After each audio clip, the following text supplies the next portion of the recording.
Patria, iniciamos la sesión. ¿Tiene cuenta, querida? Sí, presidenta. A ver, el primer tema es una comunicación que envió recién el presidente del Senado en que respecto de la petición de la defensora de la niñez, la señora Patricia Muñoz, en que solicita ser invitada permanente cuando se traten proyectos que tengan relación con la niñez y la adolescencia. Ningún problema. ¿No me escuchó? La defensora de la niñez nos ha solicitado poder ser invitada en todos aquellos proyectos que tengan que ver con infancia. A lo que obviamente nosotros Ella ser una invitada permanente o representantes de ella. ¿Ella misma o representante?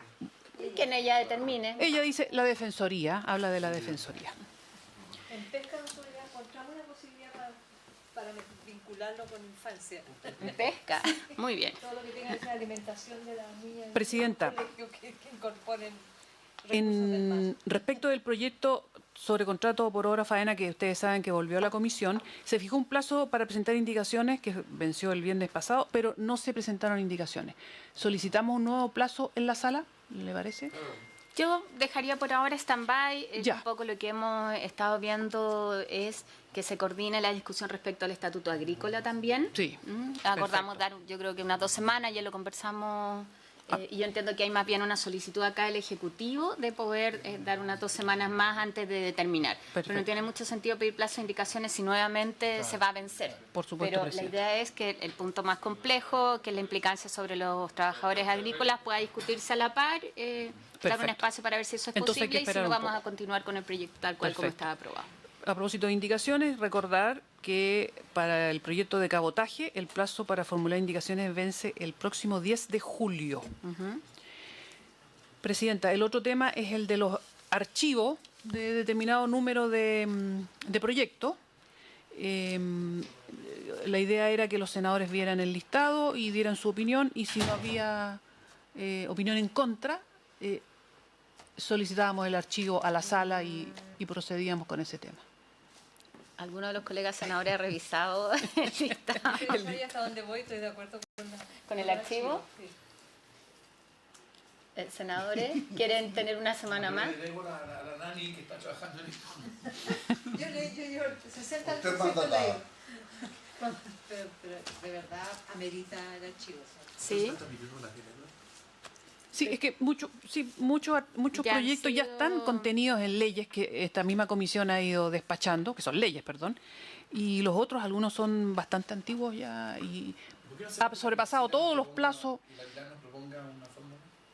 O sea, yo creo que todo aquello que ya está contenido en otra ley debería ser archivado. Así sí o es, sí. y en el documento que se le entregó a los senadores se dice, todo eso se informa, se sugiere el archivo por estar en contenido en tales y tales leyes. Algunos es el plazo, porque en realidad son de hace mucho tiempo. Y conforme al reglamento, transcurrido 2 años luego de presentar un proyecto, se debería archivar automáticamente. Lo que pasa es que en esta comisión todo eso lo consultamos, no se hace por decisión propia de la Secretaría. ¿Les parece que aprobemos todos aquellos que tienen que ver con proyectos que ya están tramitados, que todo eso se vaya en archivo?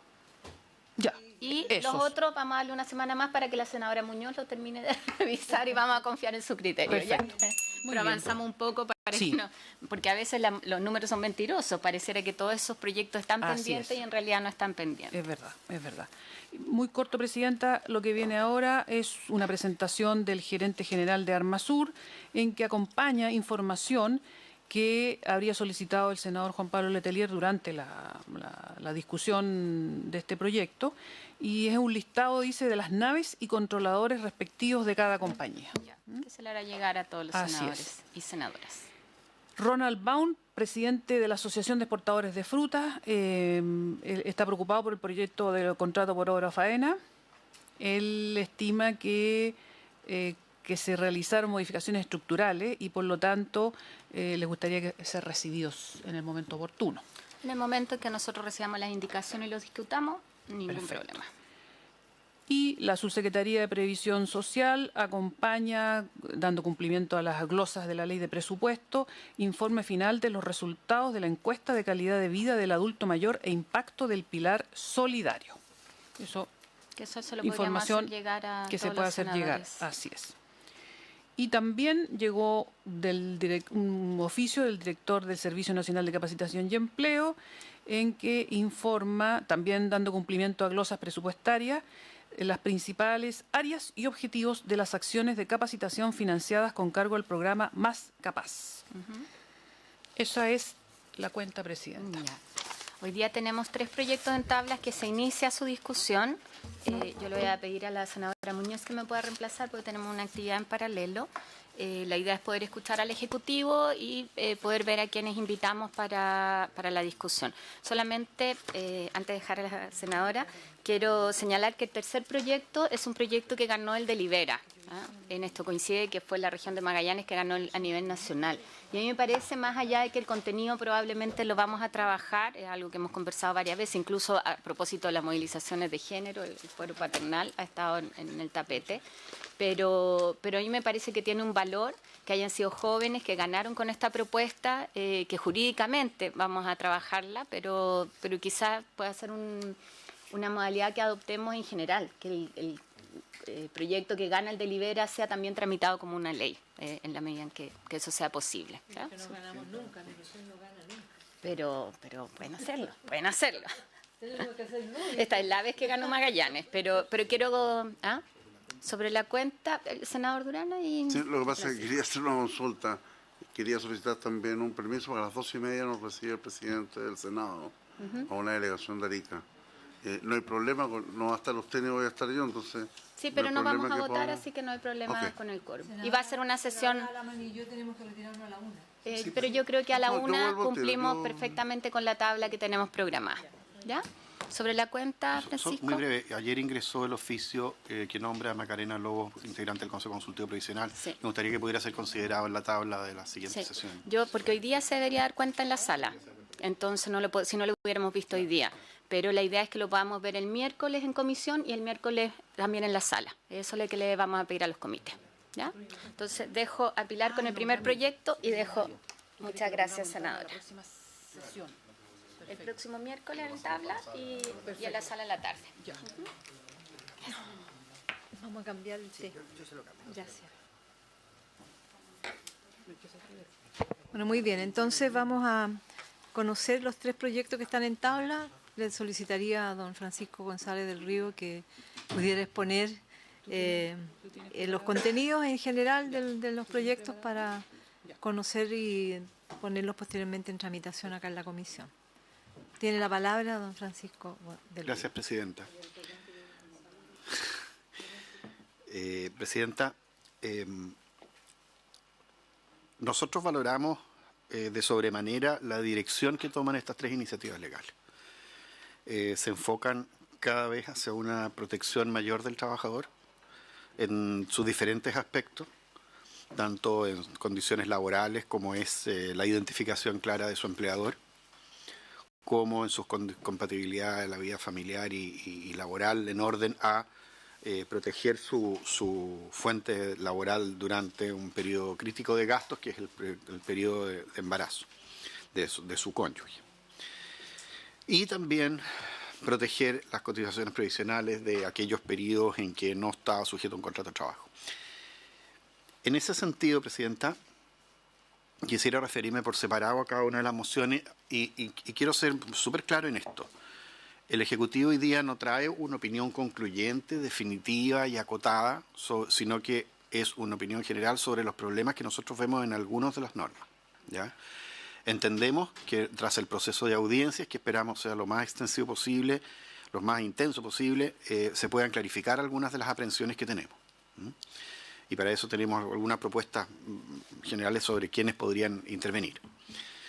En primer término, quisiera referirme a las normas que modifican algunos aspectos de la declaración de un solo empleador. Como sabemos, este Congreso resolvió el tema de multirut, es decir, aquellas diferentes razones sociales que se comportan como un solo empleador y que al ser razones sociales diferentes y RUT diferentes perjudicaban los derechos individuales y colectivos de muchos trabajadores, la ley 20.670. Ahora bien, el proyecto aquí en cuestión propone alguna serie de modificaciones que se circunscriben a 2 principales para nosotros. Uno, que apunta a ser aplicable el procedimiento monitorio a la declaración de un solo empleador. Al respecto, Presidenta, yo quisiera recordar que el proceso monitorio es un procedimiento que se elaboró en la reforma laboral del año 2008, la reforma procesal laboral, en la que se crearon muchos juzgados del trabajo y se simplificó el procedimiento, y tiene un objeto central, que es impedir que el trabajador al cual se le deben pocas prestaciones quede sin defensa por el hecho de no poder ir por su costo a los tribunales. Entonces, se elaboró este procedimiento monitorio que se lleva en primera instancia ante el inspector del trabajo y en una segunda instancia revisora ante el juez del trabajo. Es un procedimiento más abreviado y que incluso tiene una cuantía diferenciada con respecto al procedimiento general, una cuantía menor. Ahora bien, ese fue el objeto central del procedimiento monitorio. Cuando uno ventila una declaración de multi-root o de un solo empleador, puede estar hablando de asuntos significativamente de mayor peso. Y no solamente de mayor peso jurídico, sino que de prestaciones que pueden implicar cientos de millones de pesos para muchos trabajadores. ¿Ya? Hay dos puntos. Primero, el procedimiento es tan abreviado que nos parece que una discusión lata, como la que propone el artículo 3º, no puede darse en un formato como el del procedimiento monitorio, definitivamente. ¿Ya? Y en segundo término, nos da la impresión que con la declaración de un solo empleador no solo se discuten prestaciones, se discuten el derecho a negociar y derechos que son intangibles, no solo son prestaciones económicas. Por lo tanto, a nosotros nos parece que es una horma 4 o 5 números inferior a lo que un procedimiento de declaración de un solo empleador requiere. Un segundo aspecto del proyecto señala una modificación que nos parece del todo razonable, que es que el juez del trabajo, al tener que pedir un informe a la dirección del trabajo, pueda tener y fijar un acotamiento del plazo para que este informe llegue a fin de que el proceso no se dilate. Fijar 1 o 2 audiencias para que en definitiva el proceso cuente con el informe. Esto me da la impresión, y en esto, primera audiencia que solicito, creo que los jueces del trabajo debería venir, 1 o 2, quizás uno de acá del Paraíso, otro de Santiago, no sé. Sería interesante escucharlo. Los informes de la Dirección del Trabajo están llegando tarde y están siendo bastante parcos, ¿ya? En muchos aspectos, cosa que no ayuda a la resolución final del tema. Me da la impresión que esa modificación es del todo razonable y podría explorarse una buena redacción para ella. ¿Es importante contar con el informe de la Dirección del Trabajo? Por cierto que sí, porque todo el derecho laboral se basa en la primacía del principio de la realidad. Y es la Dirección del Trabajo la que constata en qué forma se prestan los servicios, quién imparte las instrucciones, quién es realmente el empleador. Por lo tanto, no se puede estar a efecto de una decisión teórica de un juez sobre la base de ciertas pruebas documentales. Tiene que existir un informe de hecho. Creo que puede ser muy interesante la presencia en ese sentido de abogados de jueces del trabajo y expertos abogados laborales, Presidenta, y podemos coordinar con la Secretaría las audiencias de unos y otros. Junto con quizás pedir a la Dirección del Trabajo una recopilación de cuántos informes ha emitido, cuántos se están demorando, cuántos juicios de multiruta ha habido, etc. Una segunda moción parlamentaria, Presidenta, señala lo siguiente. Quiero resumirla en palabras simples. Una relación jurídica entre dos personas que ambas no le dan el carácter de laboral. Un contrato de honorarios, un contrato civil de prestación de servicios, en fin. Al cabo de un tiempo, una de las partes, o alguien, determina demandar por existencia de relación laboral, porque estima que había vínculo de subordinación y dependencia, porque había cumplimiento de horario y cumplían en general todos los requisitos del artículo 7º para establecer una relación laboral. ¿Qué hace la sentencia en un caso así? La sentencia declara que de ahí en adelante, en caso de ser así, hay una relación laboral y por lo tanto se deben ajustar los términos del contrato a un contrato de trabajo regido por el Código del Trabajo. O además declara que desde el inicio de la relación impropia, llamémoslo así, se deben las prestaciones como si hubiera sido un contrato de trabajo. Esa es la diferencia entre una sentencia constitutiva de derechos y una declarativa de derechos. La jurisprudencia, Presidenta, ha estado dividida casi en mitades iguales en este aspecto. Algunas sentencias son declarativas, otras son constitutivas. Ocurre un fenómeno especial aquí, Presidenta. El proyecto lo que hace es definir que todas esas sentencias van a ser declarativas, debiendo el empleador pagar todas las cotizaciones de seguridad social adeudadas desde el inicio de la relación que se declaró por sentencia judicial como laboral. Ahora bien, varias sentencias que son constitutivas y no han reconocido este derecho hacia atrás, se amparan en un argumento que para nosotros es poderoso, que a ambas partes no se les puede asignar una especie de ley Bustos-Seguel de nulidad del despido en pago de las cotizaciones previsionales. Porque en la ley Bustos-Seguel tiene varios supuestos. El hecho de que las partes sabían que estaban en una relación laboral, sin embargo el empleador incumplió una obligación propia de ese contrato laboral, que es la declaración y pago de las cotizaciones. En cambio aquí ambas partes de buena fe celebraron una relación jurídica, probablemente equivocada, probablemente asimétrica, si es que una de las dos partes fue un poquito presionada a firmar, etc. Pero en fin, hay una relación jurídica de buena fe en que no es asimilable al supuesto básico de que ambas partes entendían que estaban en otra relación pero que incumplieron. Por lo tanto, creo que la opinión de jueces, la opinión de abogados expertos, presidente, aquí es fundamental. No es sencillo de un plumazo que la ley opte por un tipo de jurisprudencia que ha sido formulada a través del tiempo, no sin razones. Uno podrá estar de acuerdo o en desacuerdo, pero no sin razones jurídicamente valederas. Por lo tanto, nos parece que hay que observarla con cuidado y esperar algunas opiniones, sobre todo de abogados que han podido litigar en forma un poco más dedicada. Y, presidenta, para terminar, un proyecto sobre aumento sobre fuero paternal, porque hoy día no existe el fuero paternal, salvo en determinados casos, que señala básicamente que el padre de una criatura en gestación, cuyo cónyuge va a tener un niño, tiene fuero desde la gestación hasta 3 meses de posterioridad al parto. Aquí nos da la impresión, presidenta, que se puede mejorar mucho la corresponsabilidad por el cumplimiento de obligaciones paternales. Hay mucho que avanzar en materia de igualdad de derechos, hay mucho que avanzar en materia de incentivos a la corresponsabilidad. Sin embargo, tenemos la impresión de que se pueden estar confundiendo dos institutos totalmente diferentes. El fuero maternal está asignado a la mujer no por un capricho de la ley, sino que porque es en la mujer en donde se radican múltiples derechos accesorios. El derecho a la cuna, el derecho al permiso maternal, el derecho a alimentación del niño, el derecho a licencia por enfermedad de niño menor de 1 año.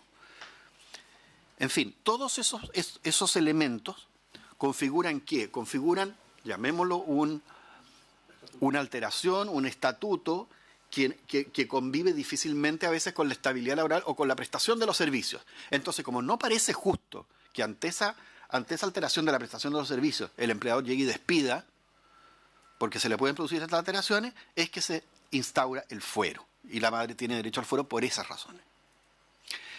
El padre con obligaciones alimentarias no está en la misma situación, presidenta. Hoy está sujeto a las normas de estabilidad en el empleo y a toda la estructura y el andamiaje que establece el Código del Trabajo para eso.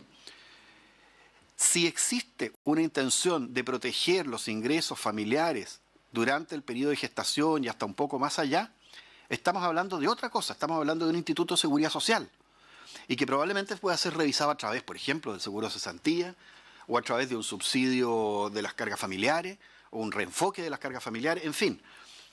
Pero no nos parece que con el nivel de rotación que tenemos, con el nivel de especialización, establecer un fuero solamente para proteger la capacidad de pago de obligaciones alimentarias, que entendemos que es materia de harina de otro costal. Entonces, a nosotros nos parece que esto debe ser revisado. Yo creo que subsidiariamente es perfectamente posible avanzar en algunas normas que permitan una mejor corresponsabilidad parental, presidenta, y no en instituir un fuero en que creo que va a ser objeto de entorpecimiento y no tenemos idea cómo va a reaccionar el mercado de trabajo en esto. Solamente quiero aportar un antecedente, presidenta. Más de la mitad de los contratos de trabajo indefinidos hoy día en Chile dura menos de 10 meses. Entonces, si usted intercala en esa dinámica de contratación y despido un fuero, yo no alcanzo a vislumbrar qué impacto tendría. Creo que se debe estudiar con más cuidado, incluso propongo que el Comité de Usuarios del Seguro de Cesantía pueda ser invitado a esto, y también abogados expertos en la materia, junto con trabajadores y empleadores, por cierto. Gracias, presidente. Muchas gracias, Francisco. Ofrezco la palabra a los colegas. ¿Va a hacer algunas consultas? No. El último proyecto que usted comenta, yo entiendo que hay, bueno, está en la búsqueda de la corresponsabilidad padre-madre en todo el proceso de, bueno, de gestación, de alimentación, de parto, posparto, pero también está en lo que puede significar a través de este tipo de institucionalidad, como dice usted, provocar el apego del padre con los hijos, cuestión que por la cultura los hombres están bastante impedidos. Ahí es como que se entiende que son los proveedores los que tienen que mantenerse vinculados y tener la seguridad laboral más que la figura de la mujer trabajadora. Entonces creo que ahí hay un tema que es interesante en esta moción, que se arranca un poco del concepto de la seguridad social. ¿Eso lo doctor y presidenta? No, esto es lo que explicaba la presidenta, que es una moción que se inspira en un trabajo que hicieron los alumnos de la región de Magallanes que postularon al Delibere y ganaron. Entonces la propuesta que he hecho, que me parece bien interesante, es que cada vez que un colegio representando alguna región gane con un tema, pues son propuestas de legislación, se pueda tramitar en la comisión pertinente. Entonces ellos la han enviado acá a la comisión de trabajo porque tiene que ver con materias laborales. Sí. Sería muy interesante quizás escuchar a los propios autores de esta moción que ganó, ¿no? Sería interesante y creo que puede ser una buena oportunidad para ellos también. Y contrastarlo un poco, que ellos vean cómo se debate en un parlamento una moción así. Ahora, solamente una apreciación y puede que quizás no haya sido para variar suficientemente claro. El problema está... No. El punto que nos parece a nosotros es que precisamente no avanza en la materia de corresponsabilidad parental ni en apego, porque es solamente un fuero, es decir, la incapacidad de ser despedido por la causal de necesidades de la empresa. No hay un solo día mayor de permiso para estar o con su cónyuge en periodo de embarazo o con su niño recién nacido. Pensamos que esa es la solución correcta, precisamente la que señala usted, Presidenta, ¿ya? Avanzar en ese tipo de derechos y en ese tipo de proposiciones que puedan mejorar el apego y la corresponsabilidad. Un fuero así me da la impresión que incluso puede atentar contra la estabilidad de ciertos ingresos del trabajador. Si no hay más consultas, colega, damos por terminada la sesión. Terminada la sesión y entramos en profundidad en estos proyectos en las próximas sesiones de la comisión. Le agradecemos muchísimo su exposición. Sí, usted ha planteado algunos que vamos a recoger y que ustedes podrían mandar, y los colegas también otros nombres para atender las tres propuestas. Muchas gracias. Y se levanta.